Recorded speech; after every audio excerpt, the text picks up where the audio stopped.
Hola, ¿cómo están amigas, amigos de Canal TVU? Bienvenidos a una nueva teleentrevista. Hoy vamos a hablar netamente de política, de la contingencia. Se cumplen 3 años del gobierno de Sebastián Piñera, su segunda administración, un periodo difícil para él y, bueno, todavía le resta un año de su mandato, pero también de cuestiones que están pasando con proyectos de ley, con leyes que se han aprobado también. Vamos a hacer un repaso. Nos acompaña Francisco Gatica, analista político de la Corporación Corbiobío, docente universitario también. Francisco, ¿cómo le va? Hola, muy bien, muchas gracias por la invitación. Un gusto estar aquí en TVU. Gracias nuevamente. Francisco, empecemos de inmediato. Le quiero preguntar su opinión por lo más reciente en torno a las elecciones del 11 de abril, que van a ser en 2 días. ¿Le Sí. parece que es una decisión acertada? Sí, yo creo que por las condiciones de la pandemia, efectivamente hay que evitar aglomeración de personas. Va a ser la primera vez que lo vamos a hacer así. Tengo entendido que todavía hay definiciones bien sobre los días, ¿ah? Porque me parece que han habido ahí algunos temas, pero claro, es una decisión atendible considerando que estamos en pandemia y hay que evitar esa aglomeración. El problema es que, claro, los vocales tienen que estar 2 días, implica un desgaste adicional. Y también hay que estimar bien la cantidad de personas que va a ir a los locales de votación. Probablemente no debería ser más de lo que fue en el plebiscito. Entonces, yo creo que sí es una decisión correcta, pero va a significar mayor desgaste. Sí, hay un tema logístico ahí importante, ¿ah? Claro. Y también de cómo lo va a recibir la gente. Si vemos la pandemia y sus efectos, estamos en el peor momento de la pandemia, se puede entender, pero en 2 días quizás puede ser un poco difícil. Sí, es un tanto difícil. No olvides tú que el trabajo que hacen los vocales, la gente que está en la mesa, es más largo todavía de lo que está la gente del periodo de votación. O sea, casi siempre se extiende 2 horas después. Hay varios elementos logísticos. Yo creo que en general toda la situación de pandemia nos va a hacer tomar decisiones que son logísticamente ajustadas por variables sanitarias, pero va a significar un mayor desgaste, sin lugar a dudas. Ahora, Francisco, ha generado cierta desconfianza en algunos sectores el hecho de que las Fuerzas Armadas estén en los locales. Evidentemente, de un día para otro van a haber votos que ya van a estar, ¿cierto?, en las urnas y eso ha generado algún tipo de suspicacias. Ahora, generalmente las elecciones en Chile son muy transparentes, algo que ha sido reconocido a nivel mundial, Sí, pero tendrían que tomarse ciertos resguardos. sí, sin lugar a dudas. Las elecciones chilenas siempre han sido ejemplo, ¿ah?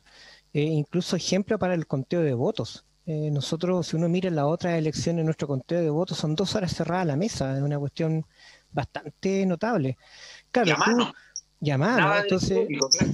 claro, entonces, ¿qué es lo que sucede? Son muy transparentes, no puede ser de otra forma. Si tú dejas las mesas ahí y dejas efectivamente las cajas con las votaciones, tienes que resguardarlas con militares por todos lados y probablemente van a haber más de algunos apoderados que van a estar vigilándolas. No hay de otra manera, por la sencilla razón de que cualquier elemento que afecte ese periodo va a significar ruido, va a afectar la seguridad que nosotros vamos a tener, va a afectar finalmente la credibilidad. Ya, o sea, no es cosa de llegar y aprobar No, elecciones en 2 días, sino que bueno, ya se está trabajando. sí, Escuché que se iba a acordonar el lugar, Carabinero va a estar de punto fijo, donde estén los centros de votación. Yo dije, van a estar las urnas con los votos. No, bueno, las urnas van a estar ahí en 2 días, pero son las cajas las que van a tener los votos, las mesas, y aquello requiere, más allá de este precedente de transparencia, requiere un monitoreo, ¿cierto, un Francisco? Para que monitoreo y probablemente van a haber conversaciones con los comandos, porque finalmente una elección no es solamente el hecho de ir a votar, sino que toda la institucionalidad que esto involucra. Recuerden que lo que estamos hablando es de un fenómeno donde lo fundamental es la confianza que yo tenga sobre los resultados. Por lo tanto, va a tener que ser un tema muy, muy, muy vigilado, de manera tal de que podamos tener confianza de que el resultado final es el correcto. Eh, Ahora es importante que un proceso democrático siga su curso, Francisco, porque hay quienes en su momento con el proceso constituyente, con el plebiscito, sostenían que había que postergarlo hasta que la pandemia diera tregua, pero son cuestiones paralelas, ¿cierto? Sí, son cuestiones paralelas. Ya el plebiscito nos demostró de que efectivamente podíamos ir a votar sin contagiarnos o con medidas de higiene. Los contagios más fuertes han sido por temas familiares, las estadísticas sí lo dicen. Por lo tanto, no está asociado a este hecho cívico. Yo creo que es importante. Recuerda que esto surge, la elección de los constituyentes surge a partir de una crisis el año 2019, en octubre. Por lo tanto, hay que cumplir con esa condición. También tenemos la elección de los gobernadores, que ya no se puede aplazar más. Recuerda que los gobernadores van a empezar su proceso de instalación a partir de agosto. La idea es que todo esto esté operativo ya al 2024, por lo tanto, sucede que no puedes aplazarlo y ya la gente demostró con el plebiscito en condiciones muy complejas, ojo, en condiciones bastante complejas, que estamos logrando cumplir nuestro deber cívico sin exponernos sanitariamente. Lo llevo a otro tema, Francisco, la renovación del estado de excepción. En su momento se pensó que la oposición iba a poner trabas, las puso, pero que quizás iba a convencer a otros legisladores, incluso, ¿por qué no?, del oficialismo, de ceder en algunas cosas. Pero finalmente se renueva por 3 meses más el estado de excepción constitucional por la pandemia, lo aprobó la Cámara de Diputados, también el Senado y tal cual estamos hasta ahora. O sea, en su momento se dijo que muchos iban a aprobar la idea, pero sin toque de queda. Finalmente el toque de queda queda dentro de las medidas también y vamos a estar así hasta junio, en algo sin precedentes. Sí, yo creo que tiene lógica. Hemos visto que el gobierno ha dicho que va a vacunar cerca de 15 millones de habitantes de aquí a fines de junio. Sí. Eso es como el 80% de la población, lo cual podría permitirnos llegar a una inmunidad rebaño, que es lo que se logra buscar, que es el minuto en donde nosotros podemos relajar las medidas sanitarias, no sacarse la mascarilla probablemente por un tiempo más, pero sí poder tener una vida, entre comillas, más normal. Me parece lógico, porque estamos en un momento bien especial donde las expectativas de las vacunas son muy elevadas, el gobierno ha cumplido con ese calendario bien, y por lo tanto nos estamos casi cercanos a ver la luz al final del túnel. Y lo que hay que evitar es la negación de la realidad. Gente que efectivamente tiene la ansiedad de colocarse la vacuna o se pone la vacuna y cree que por eso está completamente inmunizado, cree que por eso no puede contagiar. Eso hay que evitarlo. Los medios de comunicación han hecho una buena labor en eso. El problema que tenemos que evitar es la negación de la realidad. Hoy día tú tienes efectivamente un virus que está dando vuelta, que tú te puedes vacunar, estando vacunado tú lo puedes contagiar y las medidas de seguridad tienen que seguir manteniendo, por lo menos hasta alcanzar la inmunidad de rebaño. O sea, sanitariamente esto se justifica totalmente y como la estrategia de vacunación está avanzando a paso firme, era muy peligroso echarlo a perder todo ahora en esta etapa final, Francisco. Ahora yo te pregunto, después de junio, si logramos tener estándares y llegamos a una meta de vacunación importante y después se pide otra vez renovar, ya ahí estaríamos hablando de otra cosa. No tiene sentido. Porque los sectores que no están de acuerdo dicen que esto sirve para control social. Claro que sí, pero sucede que ya no tendría sentido ya en el segundo semestre, porque si se cumple el calendario de vacunación, tú no hay ningún valor superior que justifique una medida de esa naturaleza. Recuerda que tú estás contrayendo elementos que son fundamentales. No se justificaría. Ahora se justifica estrictamente por el tema de la pandemia. Estamos en un pic de contagio, perdón. Por lo tanto, tiene un motivo, tiene una razón de ser y se hizo un correcto uso de ello hacia atrás. Por lo tanto, por eso yo creo que pasó relativamente fácil en su aprobación. ¿Fue un triunfo del gobierno? No, yo creo que un poco de sentido común. Yo creo que todas las condiciones, un triunfo del gobierno es instalar un proyecto de ley y es sacar una determinada legislación, pero en este caso no, es una cuestión táctica que responde a una variable exógena, que es el tema de la pandemia. Sí, y esto primó incluso en sectores de la oposición, porque sin el voto de ellos esto no se saca. Sectores de la DC, en el Partido Socialista algunos votaron a favor, otros votaron en contra,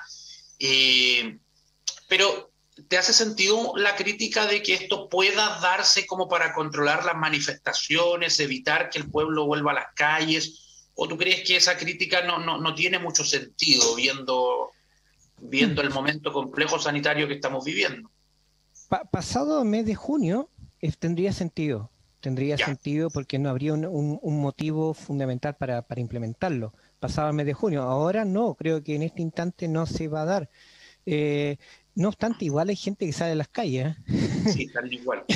sale igual a las calles, pero yo creo que en la medida que se vaya consolidando el proceso político que estamos viviendo, la constitución de los constituyentes, que esto sea bien instalado con cierta claridad, de manera bien conocida por la ciudadanía, ya la manifestación perdería fuerza y pasaría a ser un tema bastante más puntual y el proceso político se tiene que instalar. Recuerde que el proceso político es una respuesta a, ¿vale? Por lo tanto, si la respuesta se está dando, podemos trabajar en la respuesta, pero ya la manifestación comenzaría, siendo quizás justificada, comenzaría a acotarse. Francisco, estamos siendo testigos desde regiones de lo que pasa en Santiago los días viernes con la estatua del general Baquedano. Es un tema que se ha instalado, a ver, hace mucho tiempo que las manifestaciones se concentran en la Plaza Italia, Baquedano, Dignidad, como la gente prefiera llamarla. Hace un par de años, centro de celebraciones deportivas, políticas, culturales, nadie cuestionaba nada. Hoy en día se cuestiona por parte de algunos sectores quién era la figura de Baquedano. ¿A ti te parece que políticamente esto no es algo excepcional de Chile? He leído por ahí que en otras sociedades, en otros países también, monumentos históricos han tenido que ser removidos, sacados, o tú crees que acá esto está siendo aprovechado por el lumpen derechamente? No, yo creo que es normal que la gente revise su historia. Ya, Recuerda que acá también hubieron monumentos que cayeron en Plaza de Armas. Recuerda que había una estatua de Pedro Valdivia. Pedro Esa, Valdivia, esa, claro. ¿se acuerda que la votaron? Pasa en todos los países. Yo creo que nosotros vivimos un momento de conflicto social que reventó, que estaba alarmado y reventó en el mes de octubre del año pasado, del año 2019.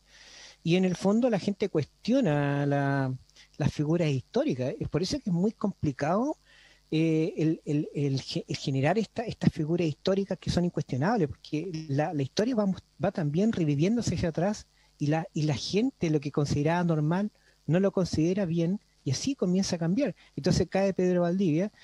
Pasó lo mismo en Europa cuando cayó el muro de Berlín, ¿te acuerdas? O cuando cayó todo lo que eran los países de la órbita socialista, hubieron monumentos que cayeron, se derrumbaron, con toda una presencia de la ciudadanía, por lo tanto es normal, es normal. En Estados Unidos, Probablemente, Francisco, tuvieron que sacar a Colón también claro, de un lugar. claro, porque finalmente cuando tú construyes un monumento, lo que estás generando es todo un consenso del por qué nosotros creemos que esa persona tiene que estar ahí. Y cuando ese consenso se pierde, cuando esa gran imagen que tenemos de ese ciudadano se pierde, claro, ya cae el monumento. Entonces, estamos Entonces, viendo algo, un fenómeno normal. yo lo vería normal dentro de todo el momento de la gente. Yo creo que la ciudadanía está revisando su historia. Yo creo que estamos viviendo un momento muy interesante, el 2020, el 2020 y el 2021, respecto a revisar a partir de nuestra historia, qué es lo que nosotros consideramos hoy día que es funcional, qué valor es el que queremos rescatar, qué es lo que le queremos traspasar a las próximas generaciones. Y esa revisión implica a veces cosas como esta. Ya, y puede haber algo real en que esa especie de símbolos ya están en retirada como fenómeno, porque es cierto, hoy se cuestiona lo que antes no, los tiempos han cambiado y la gente, al menos en Santiago, se va en picada contra ese símbolo, cuando Claro. la moneda está muy cerca y en otros países se protesta en los palacios de gobierno, en las afueras, o en servicios públicos, el Congreso Nacional, el Poder Judicial, pero acá hay un ensañamiento con una figura, es decir, un símbolo es tan potente, Francisco, que una persona real. Claro O que sea, sí. puede Recuerda llegar que, a ese nivel. claro, a ver, primero aclaremos, recuerda que Plaza Baquedano antiguamente era Plaza Italia, ¿vale? Sí, Y recuerda que era un punto que marcaba el Santiago que era hacia la costa, que era de menor nivel de desarrollo relativo, y el Santiago que iba hacia la cordillera, que era de mayor desarrollo relativo, que es Santiago Oriente. Ya para el santallino, Plaza Italia marcaba un punto de inflexión, ¿sí? sí. Eh, entonces tú decías, yo vivo en Plaza Italia para arriba, o yo estuve en Plaza Italia para abajo, y eso marcaba una segregación que en Santiago es muy fuerte. Santiago es estudiado en su segregación social. Una persona que vive en Providencia o en Las Condes no tenía por qué bajar y cruzar Plaza Italia. y sí había gente que vivía en el sector, si tú quieres, poniente, y que cruzaba Plaza Italia para trabajar en el sector oriente. Por lo tanto, no es solamente la figura de Baquedano, ¿eh? No es solamente la figura de Baquedano. Lo que sucede es que en Santiago, que Plaza Italia, hoy Plaza Baquedano, y quizás Plaza Dignidad, no sé quién lo mire, ¿vale? Marcaba una zona bisagra de dos Santiagos. Es por eso que la gente iba ahí a festejar. Sí. Cuando se ganó la Copa Libertadores iban ahí, ganaba Chile, iban ahí, porque era el punto bisagra. Bueno, en ese punto bisagra está la figura de Baquedano. Entonces, pudo haber habido otra figura y también hubiera sucedido lo mismo. Ya. Porque lo que tú estás hablando es que en esa zona, en ese punto geográfico, estaba el punto donde se unía dos Santiagos completamente distintos, del punto de vista social, del punto de vista identitario, del punto de vista de sus referentes de desarrollo. Y ese sentimiento, esa rabia acumulada con el 18 de octubre explota. Y es lo que tenemos el día de hoy. Porque antes estaba como en silencio, porque la gente se subía al caballo con las banderas celebrando las Copa América, pero ahora no. Ahora no, y por eso que hay que tener cuidado con ese punto geográfico. Pasa eso en otras ciudades, pero en Santiago es mayor. ¿Por qué? Porque desde el punto de vista social la segregación es muy grande. Incluso se han hecho estudios de, por ejemplo, rentas promedio alrededor de las bocas de metro, y sucede que las rentas promedio del mismo Santiago son muy, muy elevadas, y el punto de equilibrio es Plaza Italia. Y así ha sido hace muchos años, y probablemente lo que la gente esté reclamando esté convergiendo a ese punto. Puede haber habido una estatua de O'Higgins, puede haber habido una estatua de Colón, puede haber habido una estatua de cualquier ciudadano, y probablemente hubiera sucedido lo mismo también, ¿eh? Sí, vamos a hablar de esto en una próxima entrevista con un historiador, así que la gente que esté atento a nuestra transmisión, para analizar la figura de Baquedano y otras también que están siendo cuestionadas ahora. Es muy importante lo que tú dices, Francisco, porque un símbolo efectivamente no solamente es las palabras, la imagen primera que te entrega, sino lo que produce en ti. Y eso es lo importante. ¿Qué produce en ti la figura Baquedano? ¿Qué produce en ti esta figura? Claro, y las emociones. ¿Sabes el problema, Francisco? ¿Sabes cuál es el problema? Es que cuando la intolerancia ya nos supera, no podemos conversar. Claro. Y hay gente que la figura de Baquedano le parece respetable por el rol que tuvo en la Guerra del Pacífico, y hay otros que no, que por ningún motivo, por el tema de la Araucanía. Entonces, si miramos el mundo negro-blanco y después nos empezamos a ofender y ya la cosa se enturbia. Claro que sí. Por eso tenemos que buscar factores identitarios que nos unan. ¿Vale? Es por eso que nosotros buscamos lo que nos une. Sí. O escuchar al otro y decir, no comparto, pero respeto tu opinión. Pero ahí no se puede separar todo la problemática urbano-social en torno a ese punto. Perfecto. Buen punto el que dices tú. O sea, es un lugar, sí, y todavía divide a dos Santiagos, lamentablemente. Dos Santiago. 3 años del gobierno de Sebastián Piñera. Para algunas personas es el gobierno más malo que hemos tenido después del retorno a la democracia. Compite con el segundo periodo de Bachelet. Yo digo lo que he escuchado, no estoy diciendo que así lo sea, pero se compara mucho al segundo periodo de Bachelet, quizás, Francisco, por el aspecto del bajo crecimiento económico, y el segundo gobierno de Sebastián Piñera por todas estas revueltas sociales y donde se prometió mucho y se ha hecho poco. Antes de empezar a analizar específicamente este segundo mandato de Piñera, al parecer las segundas partes no son muy óptimas, que digamos. Ha pasado en otros lugares del mundo también con segundos mandatos. Sí, yo creo que eso es relativo. Uno puede pensar dos cosas. Uno, cuando uno asume un segundo periodo, efectivamente ya hay procesos de aprendizaje, hay equipos que están instalados, etcétera, etcétera. Yo no haría esa definición segunda parte son malas, porque finalmente igual no veo, o sea... No, y hay presidentes que han gobernado 4 periodos seguidos, claro, de la Guerra Fría sobre todo, otro contexto, sí, Estados Unidos, pero sí, es cierto, tienes toda la razón. Claro, entonces, ¿qué le pasó a Piñera ahora en su segundo turno? Yo creo que el problema de Piñera es de manejo político, principalmente. No olvides tú que la crisis del 2019 viene asociada a un conjunto de desinteligencias políticas. Recuerda que estuvimos hablando de los 30 pesos, los 30 años y varias medidas de ese tipo. O levántese más temprano, compre una flor a su señora. ¿Se acuerdan que hubieron varias figuras que fueron muy nefastas lingüísticamente, bastante raro, sí. bastante extraño, donde finalmente el problema que te evidencia es que había un mal manejo político. Esa es la crítica que se le puede hacer al gobierno de Piñera. Y ese mal manejo político tiene efectos inmediatos.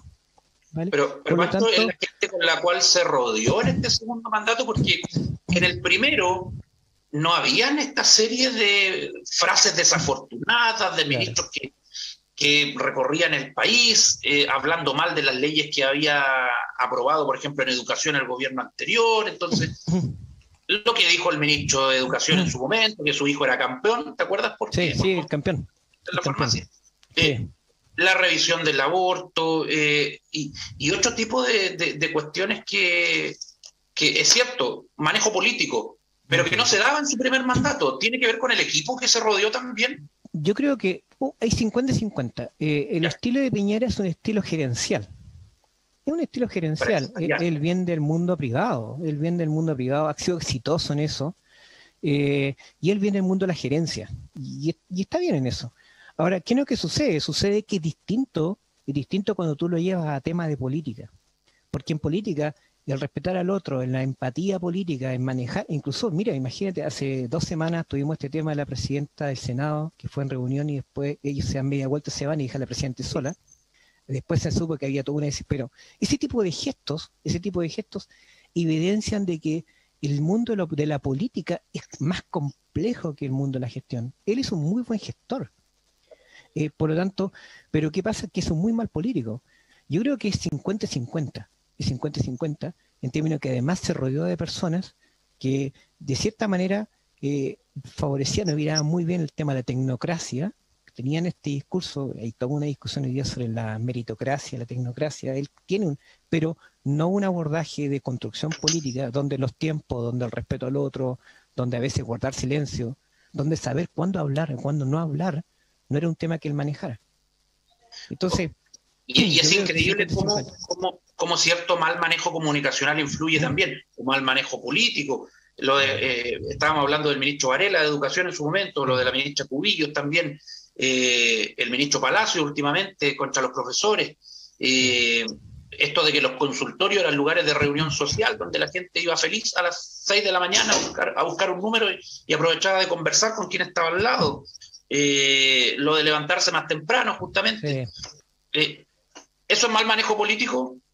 Sí, es un mal manejo político y especialmente un mal manejo de gabinete finalmente, porque no he visto que tienen los ministros, pero además tú tienes los pisos intermedios, donde tú ahí manejas señales, manejas tiempos.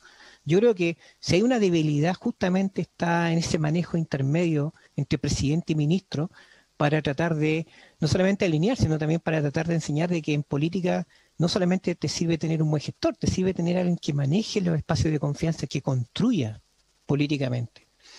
Ese es el déficit de construcción política. Ahora bien, no quiero decir será que que generó mucha expectativa, Francisco, también? Porque hay gente que votó por Piñera y dice me arrepiento, sobre todo porque este gobierno no tiene firmeza, no tiene pantalones, sobre todo para lo que nos prometió, por ejemplo, en el tema de la Araucanía. Y donde vemos un Estado que está y un gobierno derrotado. Lo que uno escucha de gente que votó por el presidente y que ahora se arrepiente. Sí, yo creo que es un tema de expectativas, pero además él cayó en una trampa lingüística, que es basar su gobierno al principio criticando al anterior. Y digo que es una trampa lingüística porque finalmente tú terminas hablando al anterior. Un buen gobierno implica aquel que es capaz de controlar la agenda del futuro, que es capaz de instalar temas, pero además que es capaz de ir construyendo con otros. Bueno, él comienza criticando al anterior, y le sucedió en el Piñera 1. Ojo, sucedió en el Piñera 1. Recuerda que en 2 semanas hicieron ellos lo que no habían hecho durante 20 años, una cosa, ¿te acuerdas que salió con una declaración así en el Piñera 1? Bueno, sucede de que políticamente él cae en problemas, y son a veces detalles, pero los detalles te evidencian toda la conmovisión. Por ejemplo, cuando él mismo se saca una fotografía en Plaza Dignidad, en Plaza Baquedano, debajo de la estatua, ¿te acuerdas o no? Sí. Él lo minimiza. ¿Para qué? ¿Para qué? Él lo minimiza, pero finalmente termina siendo un hecho político. Entonces, es Piñera con su equipo, donde finalmente se ha demostrado que en política las conversaciones son más complejas, las confianzas son más complejas y no te sirve la planilla Excel, no te sirve lo que tú aprendiste en gestión, sino lo que te sirve ahora es gastarte en conversar, en dialogar, en transar, en estar ahí, etcétera. Derechamente, Francisco, ¿tú crees que el COVID-19, con todo lo que trajo para el país, los efectos, le dio un balón de oxígeno también al gobierno? Porque estábamos en pleno estallido social, con manifestaciones a diario, y la cosa se aplacó con la pandemia. Yo no quiero pensar eso, porque finalmente es ubicar el locus de control afuera. No es Ya. igual que la pregunta de las segundas partes, la mía me sucede lo mismo. Sí. O sea, no quiero ubicar el locus de control afuera. La pandemia ha provocado y va a provocar toda una crisis posterior a esto. O sea, nosotros todavía no tenemos una fotografía real de cuántos locales se han cerrado. No tenemos una fotografía real de cuánta gente perdió su trabajo o de cuánta gente va a ganar menos o cuánto sube la pobreza. No tenemos todavía una imagen. Entonces, claro, sucede que si tú dices que fue a aplacar, pero los costos son muy elevados. Yo creo que sí, el aplacar la crisis social la crisis social del 2019 de octubre se logra gracias al acuerdo político de una constituyente. Eso yo creo que es el hito político. Yo quiero pensar que es el hito político y por eso es importante mantenerlo. El COVID, las dimensiones, el calado de la crisis que estamos viendo con el COVID, lo vamos a ver más adelante, ¿sí? Y es multifactorial. Ya hay puestos de trabajo que se han eliminado, ya hay cambiando nuestra forma de hacer, por lo tanto, no quiero ubicar el locus de control afuera, sino que yo creo que el hecho político que aplaca un poco la intensidad de la protesta fue la constituyente y es fundamental que la gente vaya a votar. ¿Cómo lo hace Sebastián Piñera para terminar su mandato? Le queda un año, donde en un año es difícil hacer lo que no se hizo en 3. ¿Qué tendría que hacer el presidente para poder al menos terminar su periodo en paz? Yo creo que va a pasar lo mismo que pasa con todos los presidentes. Ya el fenómeno del pato cojo se nota. Ya están hablando los demás precandidatos. Entonces el foco cambia del presidente a los candidatos. Y eso es una cuestión inevitable. Recuerda que de cierta manera pasó también pasó con todos los presidentes, donde el último año es más complejo, es como final de cumbia, ¿no? Es como extraño, ¿sí? Que es una figura que usamos los más viejos, ¿vale? Por lo tanto, ¿qué es lo que sucede? Sucede que probablemente va a enviar proyectos. No veo que haya un delta en el manejo político para sacar proyectos complejos, por lo tanto va a enviarlos, van a haber proyectos que van a quedar para el próximo periodo, y para nosotros los regionalistas, y disculpa que cambie un poco el foco de la economía, de la política nacional, va a estar en la instalación de los gobernadores, va a estar en la pelea del presupuesto, va a estar en dejar bien puesto a la región respecto a su inversión pública. Pero no veo hoy día que él esté instalando, que vaya de manera exitosa a instalar proyectos complejos y aprobarlos. ¿Por qué? Porque ya el escenario político está cambiando. Vamos a tener esta elección de alcalde y constituyente y gobernadores, y también eso va a implicar un pequeño terremoto político, y ya de partir de junio en adelante va a ser cómo volvemos y el cómo no y cómo efectivamente nos reorganizamos. Sí, veo que va a ser más parecido a un final de cumbia. es un periodo difícil, Sí. incierto, porque lo hablamos la semana pasada con el presidente por Biobío, justamente, del tema de la descentralización, que viene aparejado con la elección de los gobernadores, donde no todo es la elección del gobernador, sino que hay dudas en términos de los recursos, los presupuestos, las facultades que va a tener la nueva autoridad, en fin, y son temas que todavía, increíble, a poco del 11 de abril están pendientes. Sí. Se dice que el gobierno está preparando un bono a la clase media para contrarrestar el impulso del tercer retiro del 10% que cobra fuerza en la oposición. Nuevamente estamos hablando, Francisco, de medidas momentáneas, temporales, mientras las reformas a las pensiones siguen esperando y son blanco ahí de debate y pelea en el Congreso. Sí, a ver, partamos del siguiente supuesto. Estamos en una economía en crisis. Todos los libros en economía te enseñan de que cuando enfrentamos crisis tenemos que aumentar la demanda agregada. Por lo tanto, de crisis de esta naturaleza. Por lo tanto, lo que ayuda a aumentar la demanda agregada es entrega de bonos, aumento del gasto público, aumento de inversión, etcétera. Lo que vamos a enfrentar hoy día es un Estado que presenta un déficit fiscal, hablando de un 1 o 2% sobre el PGB, ¿vale? Y que va a apostar principalmente al segundo semestre para poder aumentar, al aumentar la actividad económica, aumentar sus ingresos por la vía de impuestos. Pero efectivamente hoy día lo que tú tienes que proteger son las variables reales. Y las variables reales es que la gente pueda comer, no caiga en situación de pobreza, no pierda su casa y pueda seguir haciendo sus cosas.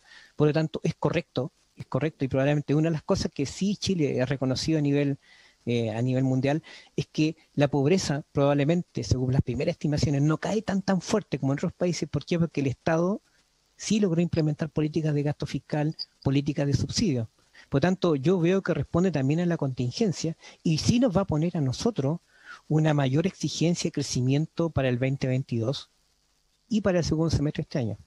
Pero el tercer retiro entra en esa lógica, ¿o no? Porque esos son fondos de nosotros los pensionados. Bueno, son fondos de los pensionados. Yo creo que hay una gran discusión, creo que eso amerita otra conversa, por así decirlo. Hay una gran discusión de cómo reformar el sistema de pensiones.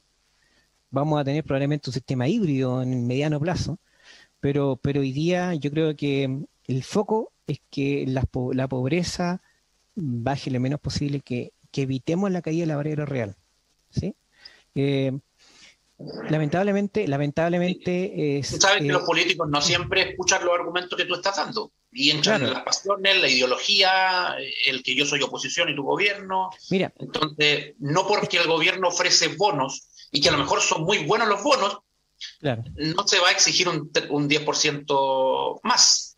Yo distinguiría entre que son la situación transitoria, en todo lo que hemos conversado, la situación transitoria, que es lo que estamos viendo hoy día, de la cuestión permanente. Si es transitorio y está orientado efectivamente a entregarle un suple a la gente que está sin trabajo, por ejemplo, bien. Pero si ese bono se vuelve permanente en el tiempo, no tiene mucho sentido. Entonces, si se instala de manera transitoria, y específicamente ahora, y no tenemos en el futuro, no se repite, me parece correcto, porque hoy día lo que hay que hacer es aumentar la demanda agregada y estimular a mantener las variables reales. Si no, empieza a ser... En esta lógica sería, Pancho, sería irresponsable, para terminar, lo que piden algunos sectores de un ingreso universal para todos, y eso financiado por el Estado, porque tú me estabas hablando de darle un bono a quien lo necesita. Claro, yo creo que es complejo. Si tú me pones a mí en la encrucijada de 20 años más, cuando tengamos un mayor nivel de digitalización de los procesos y efectivamente nuestra mano de obra, se existe una reconversión verdadera de la mano de obra, donde un 52% de los puestos de trabajo podrían ser reconvertidos por tecnología, en 20, 30 años más, claro. Y ahí efectivamente yo concuerdo con el discurso de la CUT de instalar un ingreso asegurado universal, producto de la alta digitalización, pero esta variable no lo justifica. Yo creo que aquí hay que actuar con lógica, de manera focalizada, de manera tal de no causar los mínimos impactos posibles. La economía está alicaída y todavía somos un país en vías de desarrollo. Francisco Gatica, analista político de Corbiobío, le agradecemos conversar con nosotros, ¿eh? Así que le vaya bien, estaremos atentos a cómo decantan estos temas tan interesantes. Muchas gracias por la invitación y un gusto conversar contigo, Francisco. Igualmente, hasta la próxima. Hasta la próxima.